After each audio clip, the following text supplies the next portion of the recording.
want you to raise your hand if you have been victimized by a Gemini. How many of you have ever felt personally victimized By a cishet Gemini man.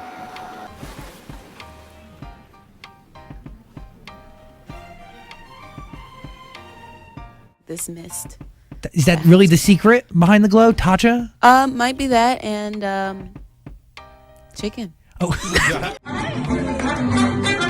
I feel like he weighs 20.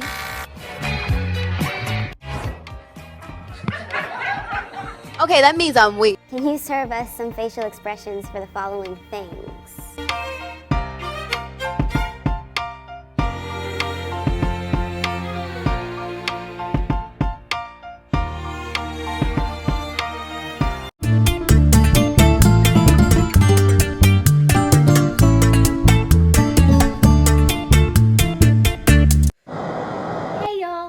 It's your girl Amrezy, welcome back to my channel. We're currently at 1,150 subscribers, so yay! Thank you all for joining my family. I never did thank you before, but I mean it's been a little bit higher for a while, so I'm so excited that you guys are here and watching my video. If you don't know me, I'm Tiramisu. I am a beauty and social commentary YouTuber. I do 2 segments, one called Mythology Mondays. I have feisty feedback, so if that's what you're into, make sure to go ahead and subscribe. I post every Monday. Now today we're doing a segment called Obsessed with Astrology, which is a subset of Mythology Monday, but focused on the signs of the Zodiac. Make sure that you like, share, subscribe to this channel. Just take a second to do it now. Just do it right now, okay? So you don't miss anything. Hit the notifications bell. If you want to keep up with me and see what I'm talking about, you can follow me on Twitter. I have 2 IGs, one for my main singing, and then one for my beauty stuff. I have a Patreon if you want to see some content, like I have done a video about my coming out story, about my sexuality. So I constantly get that question of how do you know you're bisexual? So that video was going to explain that. And then if you want to just do one-time donation, because it is, you know, Black Music History Month, I do have a page on buymeacoffee.com. It's called buymeacoffee.com/dummymommy. You can go ahead and give me $5 and that helps give me more brow pencils and lip gloss for my tutorials. But yeah, now that I've done all my intro, let's dive into the story of Gemini. So today we are talking about the sign Gemini, which is the 3rd sign in the zodiac after Aries and after Taurus. Now, Gemini is your sun sign if your birthday falls between the dates of May 21st and June 20th. Now the word Gemini means twins in Latin, which I think is hilarious because there is the versions of this in each language are pretty consistent, like they work for Taurus, so I'm gonna put those on the screen now. So on for you guys, because it's pretty consistent across the languages, I think is so fascinating. Gemelos, gemelos, gemeos, gemelli, gemes. So Gemini is a mutable earth sign, which means they are very good at communicating and very intellectual. And since they are air signs, this has a special meaning, like it does for fire and earth. So fascinatingly enough, in the Chinese zodiac, air isn't a classical element like fire or water or earth, but it is considered the life force called Qi that resides in all living things. Air is considered Qi, which resides in everything. And I believe in everything, both physical of this material world and in the spiritual realm as well. Special thing about air signs is that they can drift anywhere from different places onto different people, and they are not really contained by space. They are very unlimited by space and time. Very charismatic. A little charmer. Gemini is a mutable air sign, and The meaning of the modality of being mutable means that they mediate change and are able to frequently change their modes of expression. The mutable air sign Gemini, because they do something, I'm gonna get to it, rides the circuit of ideas and disseminates what it collects. Gemini is ruled by the planet Mercury, which is the planet of the mind, planet of communication, and of intellect, which explains their very curious nature. So there is a Greek myth to explain the origin of Gemini, and it's a lot because the Greeks tend to do a lot, they tend to do the most. Why, I don't know, but that's just kind of how they are. Ooh, wow. That really came out fast. That's what she said. That's what she said! That wasn't that funny. But anyways, the story of Gemini is represented by the story of Castor and Pollux. And they are both sons of Zeus, who, as we can tell from other stories, will stick his metaphorical dick in anything, mortal or immortal. So their mother is a mortal woman named Leda. Poor Leda. You got mixed up with Zeus. Zeus is a man whore. Zeus is nasty. Like, Zeus got at least 1,000 baby mamas. Why? Now, she was the wife of the king of Sparta. Of course, doesn't stop Zeus, the hoe of Olympus. The man is nasty. So the main version of this myth states that Zeus seduced and or, well, I consider rape. It's deception, but that's just me. Leda, by disguising himself as a swan. See how he gets him? He's not even being himself. Like, Zeus is gross. Hashtag Zeus is predator. Has sex with Leda, and that's that. Later on that night, she also got it popping with her husband, and from these two unions, and one night, she ends up pregnant. Like, damn. And the even stranger part is that she hatched 2 eggs with children, which, like, is it because Zeus was a swan when he seduced her, so that's why she hatched eggs? Is this for bestiality? Leda hatched 2 eggs with 4 children. Children that were both 2 which were mortal and 2 that were immortal, because again, they have 2 different fathers. Like, how is she both a wife and a baby mama? Like, why is ancient Greece on some love and hip hop shit? Like, that's what I want to know.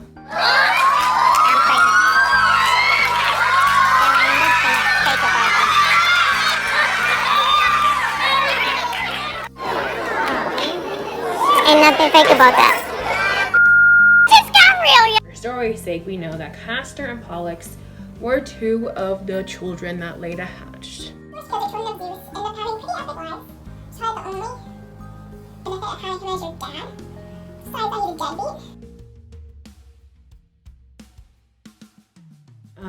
The other 2 children were Polluces, and Helen, who would later become Helen of Troy. And so she was mortal, and Castor was mortal, am I right? Was the twin that was immortal and had super strength. Pollux was considered, you know, son of Zeus, and then Castor was considered the son of the king of Sparta, whose name I'll put on the screen because it's like Tyrannus, but it's really cute because they don't let those differences come between them. It's probably one of my favorite things I love about the story. And it's like, you're immortal, but I'm immortal, but that doesn't matter. We're still brothers at the end of the day, we're still twins.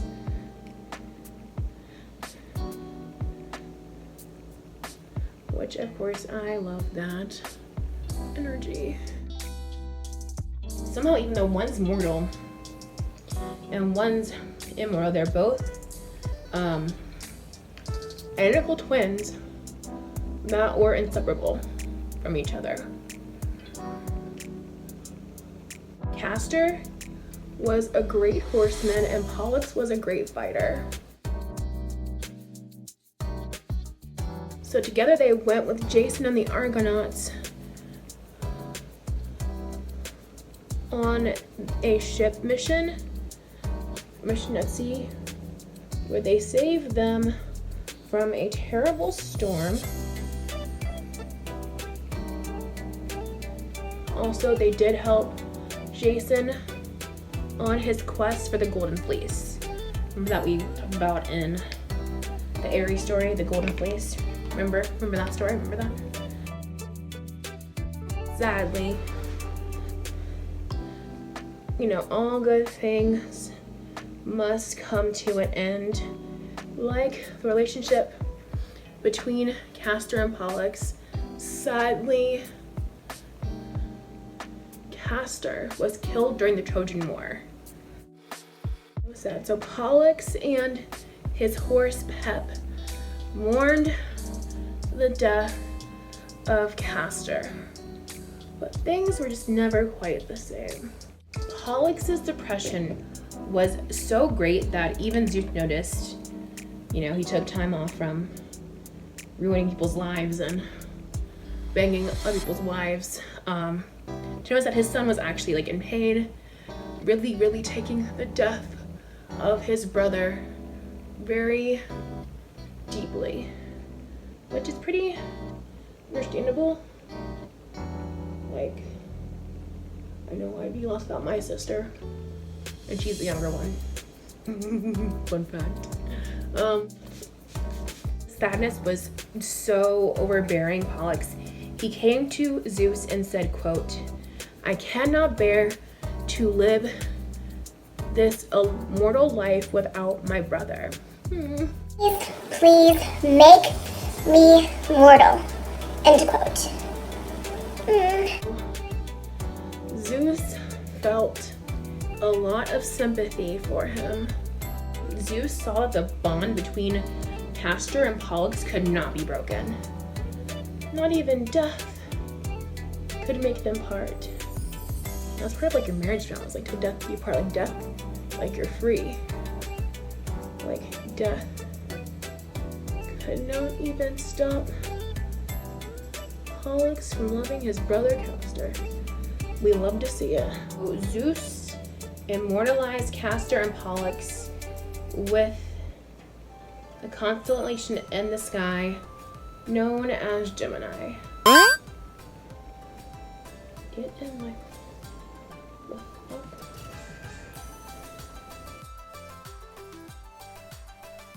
Now in Babylon, the constellation for Gemini were known as the Great Twins, who were two bearded male twins, armed soldiers armed to the hilt.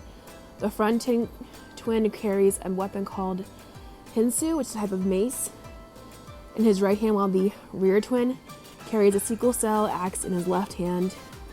The warlike nature of the Great Twins is fully portrayed through the corpus of celestial omens. Example given. If Venus stands between the great twins, the land will become altogether hostile. The great twins were armed and ready and guarding the entrances to the underworld. In Babylonian tradition, there were 2 entrances to the underworld for two solstices, winter and summer. The winter entrance is used by discarnate souls journeying to the afterlife. The summer entrance is the one used by souls of newborn babies to enter the world of man and living man. The twins guard this interest to prevent the ingress of evil demons and try to plague mankind. The tale of Gemini is super duper fascinating. From all parts of the world, this myth reminds us of sincere brotherly love, of people who don't care about their differences and are prepared to do anything for each other. The sign and constellation of Gemini represent the link of heaven and the underworld and can represent someone's near-death experience or any sort of tense contact with death. Obviously, twins are powerful, as well as those born with any Gemini placements. I did some math to figure out what exactly are the odds of twins being born Gemini suns. First, everybody has a 1 out of 12 chance of being born under the sign Gemini as their sun sign. Second, there is 1 set of twins born in every 250 births occurring naturally. So not taking into account people who use like fertility drugs and things like that. Because those kind of drugs do increase the likelihood of having twins or multiple births in general. But I'm just thinking of twins that occur naturally, genetically. It's about 1 in 250 births. So after a vicious half hour of math, lots and lots of math that hurt my little polyglot brain, because math is not my thing. My sister's an engineer, that's her thing. Math and I are mortal enemies, but I did it because I just want to know what the odds were. So the odds of twins being born under the sign Gemini as their sun sign is 3 10,000ths, okay, which is 33.3 out of 1,000, which is a third of 100, which means like 0.33 of 100. So extremely slim. The odds of twins being born under the Gemini sun sign is pretty much a statistical anomaly, but there are some notable births under this phenomenon, which I think is totally fascinating. One of those notable births is of Black trans icon Laverne Cox. She has a identical twin brother named Lamar who goes by M, and they were both born on May 29th of 1972, which I didn't realize that because he was the one who played her character pre-transition on the show. Which I was like, oh my gosh, that's so cool, queen. I love it. Because I was wondering, like, how did they get that person to look so much like her? I was like, how did they do, like, what kind of Hollywood magic is this? Like, that's crazy, but I'm so good for you, Laverne. Hope you're doing well. I'm happy Pride Month. Another one is the twins of Beyonce and Jay-Z, Rumi and Sir Carter, who were born on June 17th, 2017. Wow. Just wow. Like, how lucky can you be? First off, your mom's Beyonce. Like, Beyonce. Queen Beyonce is your mom, so you hit the jackpot there. And then also, too, you're born Gemini, under Gemini. They have superpowers. I'm convinced they have superpowers. Like, their mom's Beyonce, they have superpowers. And last but not least, the legendary Mary-Kate and Ashley Olsen, who were born on June 13th of 1986. Now, you're only a remnant if you remember them from your childhood. Oh my gosh, they are icons. Just from Full House to their own little like disc sets, movies. Oh my gosh, I wanted to be Mary-Kate and Ashley when I grew up. And I know it didn't receive a lot of good press, but I love New York Minute. That's a good movie. I don't hear what nobody else say. I enjoyed it. So Wayne was in it. Mary-Kate and Ashley are icons. They work in fashion now. Icons, period, point blank. Now to enjoy these pictures of me looking hot. You're welcome.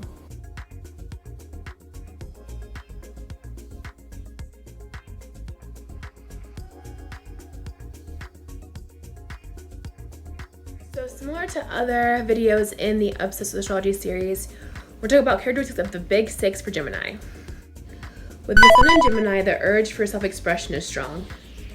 These natives are often just interested in collecting information as they are sharing it. Curious to a fault, Geminis have a finger in every pie. Solar Geminis are flexible and changeable people. Their ability to adapt quickly to new situations generally gains them plenty of new friends. Often quite adept in fitting in with others, Geminis easily adopt the moods of those around them. They are the friends to people from all walks of life and are not easily intimidated.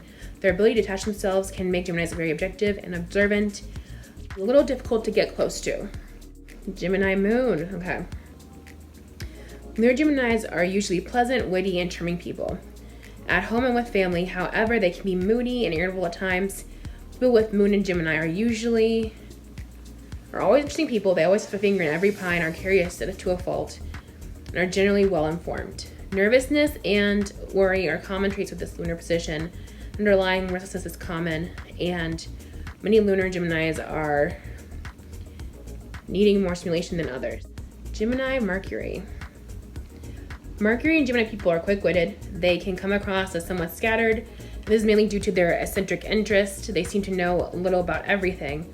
Turn to Mercury and Gemini people for lots of facts and figures as well as broad knowledge. Their learning is a little superficial. They generally have too many interests to delve too deeply into one. These natives learn best in a stimulating environment. They get bored easily but are fast learners. Impressionable to a fault, Mercury and Gemini people pick up from their environment more than most, and they can process information at lightning speed. The restlessness of Gemini is especially obvious when Mercury is placed in the sign. There is a nervous energy here that is unmistakable. Mercury and Gemini natives can be smooth talkers, even a little deceptive. Although this is generally not with cruel intent, it's usually done with a sense of humor. In fact, it is more of a mental exercise than anything. They're able to quickly spot a weakness and then play around with them. Venus in Gemini.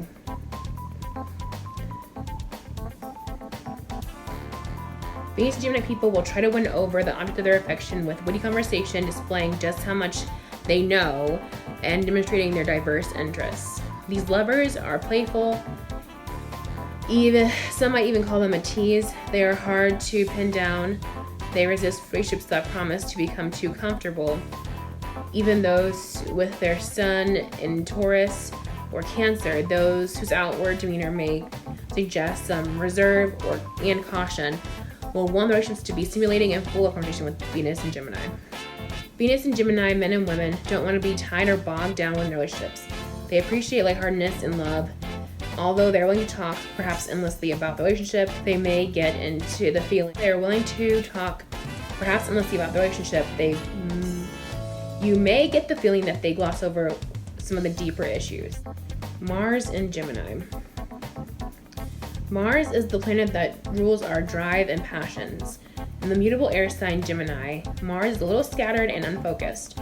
Easily bored, Mars and Gemini natives need a fresh change of pace frequently to keep energy levels up. Somewhat odd thing, really. When there's nothing to do, these natives are exhausted. But if there's plenty of interesting things on their agenda, Gemini Mars natives can be powerhouses. More than most people, these individuals have a physical reaction to boredom. Besides possessing a passion for words, when Mars and Gemini natives get angry or fired up, they'll use the words as their weapon. Angry words are some of the most angry words. And then Gemini Ascendant.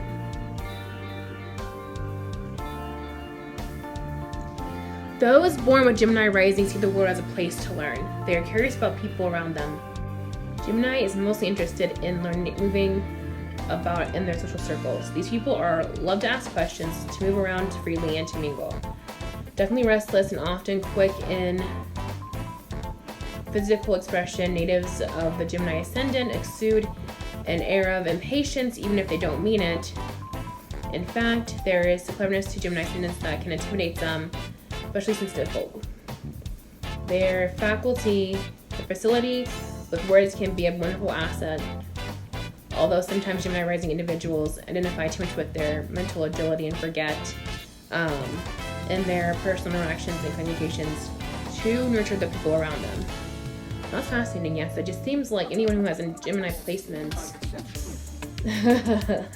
tend to have like very fun, clever personalities, very charismatic, but tend to see things in like a lighter note, which I think that's pretty accurate for my Gemini person I've met, for most of them. But let me know what you think. Let me know if you have any Gemini placements down below, and tell me if any of these descriptions fit you. I'm really curious to know and see some responses. And that's it for today's video. If you haven't already, make sure to like this video, share with your friends, and subscribe to my channel. Again, I make new videos every Monday. If you want to check out more of my exclusive content, you can go to my Patreon, which is patreon.com/domdiggity, no doubt. And if you want to help your girl out with some brow mascara or lip gloss, you can always buy me a coffee at buymeacoffee.com/dommymommy. And I am appreciative of anything I can receive off there. Again, it's no obligation, but I'm saying if you want to support a queer Black artist, you can always join Patreon or buy me a coffee, and I will shout you out in my videos. But yeah, that's gonna be it for today. Thanks so much for watching, and you have an awesome day, week, month. Yeah, love you. Bye.